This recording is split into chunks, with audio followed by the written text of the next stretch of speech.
était suivi d'une grande multitude de peuples et de femmes qui se frappaient la poitrine et se lamentaient sur lui.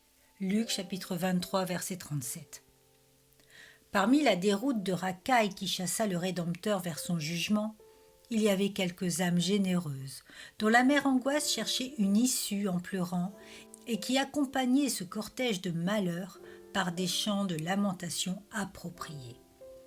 Lorsque mon âme peut, en imagination, voir le Sauveur portant sa croix vers le calvaire, elle se joint aux femmes de Dieu et pleure avec elles.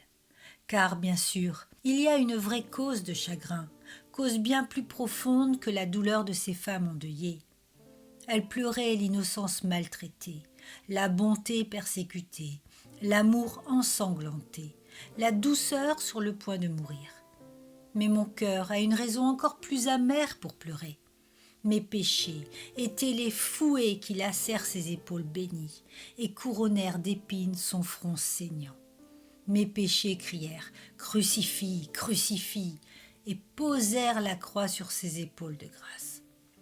J'ai été le meurtrier de cet être innocent, et même un torrent de larmes ne pourra effacer cela. Ces femmes avaient leurs raisons pour aimer et pleurer, mais ces raisons ne sont pas aussi grandes que celle qui est dans mon cœur. La veuve de Naïn a vu son fils revenir à la vie, mais moi-même, je suis ressuscitée en nouveauté de vie. La belle-mère de Pierre avait été délivrée de la fièvre, mais moi j'ai été délivrée de la peste du péché. De Madeleine ont été chassés 7 démons, mais de moi c'est une légion entière qui a été chassée. Marie et Marthe eurent le privilège de sa visite, mais chez moi il a sa demeure.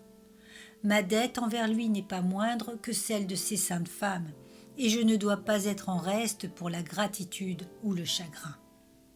Entre amour et douleur, mon cœur est partagé, et par toutes mes larmes, ses pieds seront lavés, car je pleure pour celui qui mourut pour sauver.